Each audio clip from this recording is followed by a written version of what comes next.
In today's video we talk about pin on pin, how you can use pin and on pin. Let's start. Suppose I have this wall. Now if we move the wall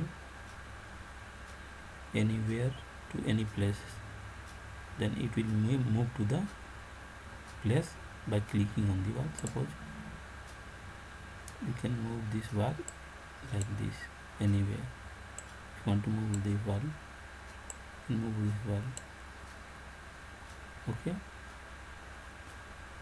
if I will click on the wall and pin the wall, then wall got pinned. Suppose click on the wall, okay, here pin. If you click on the pin, the wall has been pinned, and now it will not move, able to move the wall, or you cannot delete the wall. Suppose let's see, the wall is not moving. When you cannot delete the wall also not delete, wall will also not delete.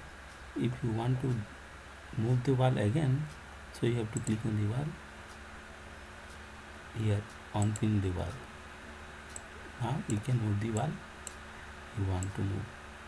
Suppose you want to move this wall, you can move.